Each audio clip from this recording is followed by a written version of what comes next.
Почитувани пријатели, ви посакувам Божи благослов, Бог да биде со вас и да ве благослови изобилно.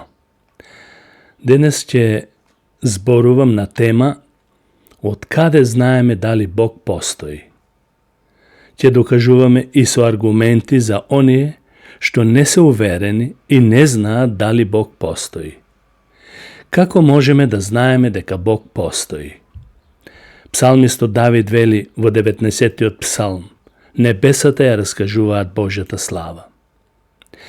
Може ли тоа во суштина да биде идеја за Бог измислена од човештвото? Не можеме да го видиме Бог, ниту да го слушнеме неговиот глас, не може да се докаже со некоја математичка формула. Тогаш, кога е така, како може да сме сигурни во неговото постоење? Бог има насекаде отпечатоци на неговите прсти. Библијата не се занимава со аргументи за постоењето на Бог, туку таа јасно и децидно потврдува дека тој постои. Бог се открива активен Бог во создавањето. Но за мнозина тоа не е доволно, бидејќи имаат сомнеш и во самата Библија, која пишувал, таа е стара книга, за останата нема што да ни каже веќе. Еве неколку аргументи кои јасно кажуваат за постоењето на Бог. Првиот аргумент се вика космолошки аргумент. Што значи тоа космолошки аргумент?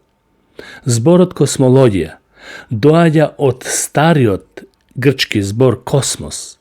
Тоа е наука за природните закони и за нивната функционалност. Космолошкиот аргумент тврди дека мора да има доволна причина или причина за настанокот на Вселената, на космосот. Човечкиот ум функционира според логиката и му вели дека за секое создадено нешто постои создател или причина. Затоа мора или треба да има некоја правобитна причина за постоењето на светот. Таа причина е всушност Бог. Тоа се вика космолошки аргумент. Вредноста на космолошкиот аргумент лежи во докажување на Вселената и е предизвик од нешто или некој што е поголем од самата Вселена. Ќе слушнете од некој универзумот ни го определува животот. Не е тој што универзумот ни го определува животот, туку самиот Бог, кој е создател на Вселената и на универзумот. Како што реков, во Псалм 19, првиот стих е запишено вака: небесата ја раскажуваат Божјата слава, небесниот свод го навестува делото на неговите раце. И не само планетите, не само законите на планетите, на земјата, на сонцето, туку еден цвет, едно растение, едно животно, една мравка ни укажува на Создател. Како втор аргумент за постоењето на Бог имаме телеолошки аргумент. Ќе нагласам телеолошки аргумент, а не теолошки аргумент. Тука постои огромна разлика. Ако постои Бог, кој е причинител на постоењето или за постоењето на Вселената, тогаш каков е тој? Каков е тој Бог? Телеолошкиот аргумент се занимава со прашањето дека Бог е рационална причина. Телеолошкиот аргумент доаѓа од старогрчкиот збор телос, што значи цел или крај. Секое нешто има своја цел и свој крај. Сите создадени нешто имаат крајна цел и ништо не е безцелно. Ако ја погледнеме безкрајноста на Вселената и незиниот ред и хармонија, тогаш не можеме да бидеме рамнодушни и да се убедуваме дека сето тоа е случајно. Се создало од експлозија. Не може да постои поезија, например, без поет. Не може да има музика без музичар. И не може да има дизајн без дизајнер. Библиските писатели го гледаат Бог како дизајнер на целиот космос, на сета Вселена. Пример, еден обичен пример со часовникот. To je star primer, no dosta je efektiven. Časovnikot je sostaven od povеќе делчиња и секој дел има своја намена. Едно без друго не може, а целта му е да го покажува времето. Никој не би рекол дека сам се создал. Дури и намерно да тврдиш дека часовникот сам се создал, секој ќе каже дека тоа е глупост. Прво, часовникот има свој дизајнер, изумител. И второ, тој е создаден со цел да го покажува времето. Ние со помош на разумот даваме заклучок дека часовникот има свој творец, иако никогаш не сме го виделе изумителот и творецот и како успел да го направи. Така и во поглед на Вселената, на се што е создадено. Има прекрасни закони, прецизни, огромна Вселена, зар сето тоа е безцелно? Трето, антрополошки аргумент. По тоа знаеме дека Бог постои. Антрополошкиот аргумент е аргумент за човештвото. Можеме да научиме нешто за Бог и неговото постоење од начинот на кој ние сме создадени како луѓе. Човечките битие се рационални и логични, што е одраз на некој, на Создателот, што е со исти карактеристики. Секој човек чувствува потреба да се поклони на нешто што е поголемо од самиот него. Викот на псалмистот е вик на целото човештво. Еве што вели тој во Псалм 42, вториот стих. Жедна е мојата душа за Бог, за живиот Бог. О, кога ќе дојдам и кога ќе го гледам Божјото лице. Човештвото има потреба од среќа да ја угаси својата жед кога е несреќен. Вредноста на овој аргумент е во тоа што човекот има потреба од љубов и сака да ја сподели со некого. Тој има потреба да се поклонува и да обожува. Бог го создал човекот за него. Да го обожуваме и да го сакаме.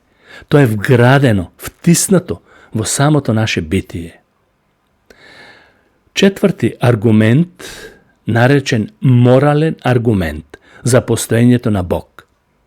Моралниот аргумент не наведува да мислиме дека мора да постои Бог и да дадеме отчет или одговорност за правилното и погрешното. Секој човек, без разлика во која култура живее, има некои морални стандарди.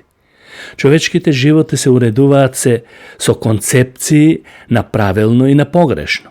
Човештвото има морални стандарди, затоа што Создателот ги всадил во нас. Ова нешто точно укажува на постоењето на Бог. Библијата вели вака. Поточно апостол Павле во Римјаните, 2 глава, 14 и 15 стих. Тој вели вака. Зашто кога народите или многобожците, кои немаат закон, го исполнуваат по природа она што законот го бара.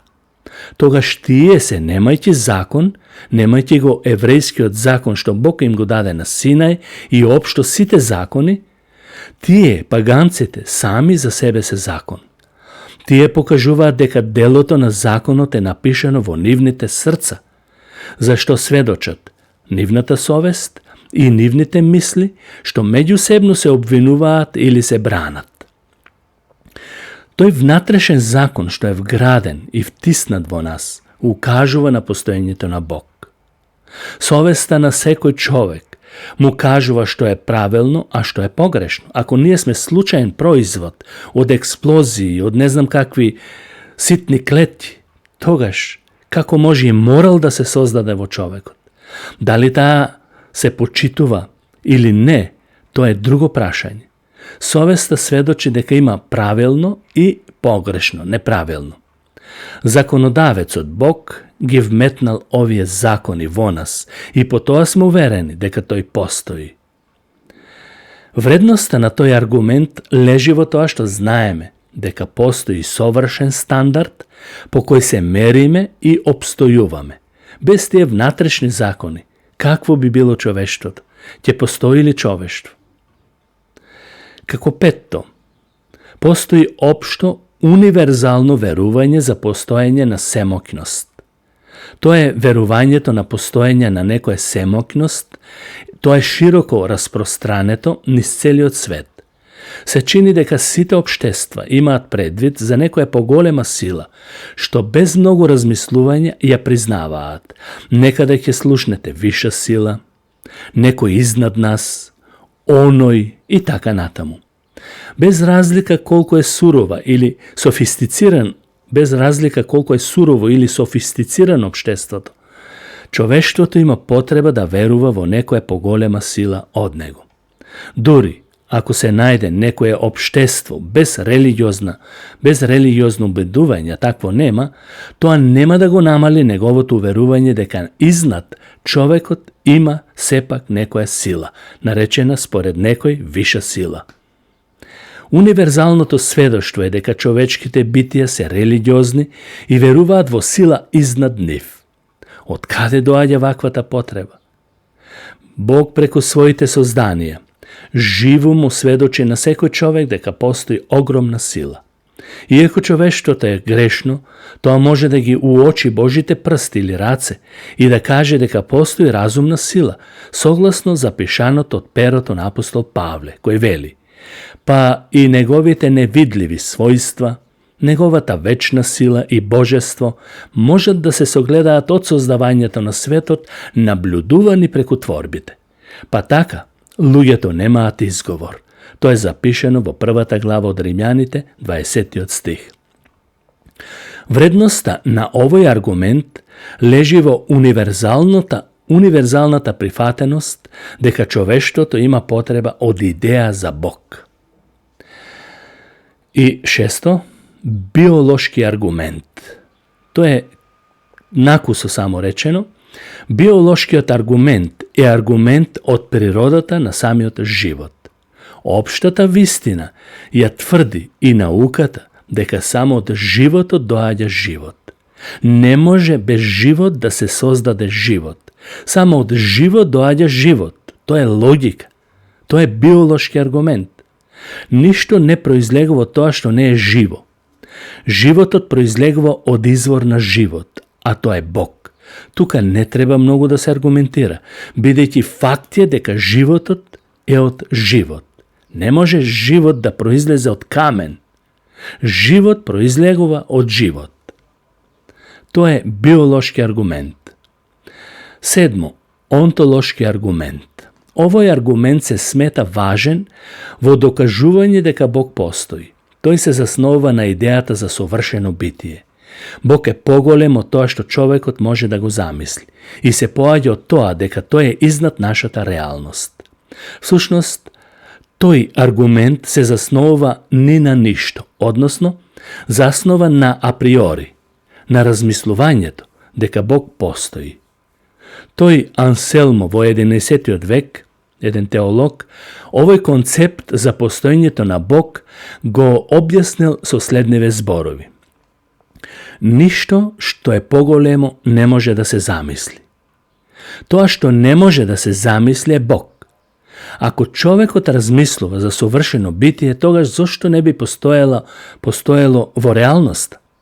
Зашто ако тоа не би постоело, тој не би можел ни да го замислиме. Самата замисла за такво битие дава на знаење дека постои. Постојат и такви верници, и тоа вистински, кои не се ни обидуваат да им ги докажуваат овие аргументи, сметајќи дека ако не веруваат во Божјата објава во Библијата, тие не би се убедиле ниту со било какви други аргументи. Сметаат дека гревот го има помрачено човечкиот ум и тој нема капацитет да го разбере тоа. И затоа не се служаат со аргументи, со докажување на Бог, туку со цитирање на Библијата. Ако веруваш, добро, ако не веруваш, чао.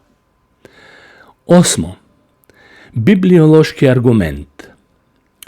Библијата го открива Божјото постоење. Од првите страници на Библијата до последните, постојано се провлекуваат зборовите "така зборува Господ". Во неа се запишани или опишани Божјите откровение на луѓе кои ги примале откровенијата и ги запишувале. Така што се што читаме во Библијата, се е од Бога кажано. Апостол Петар вели, ниедно пророштво кажано во писмото не е собствено кажување или по своја инспирација на пророкот или на Божиот слуга.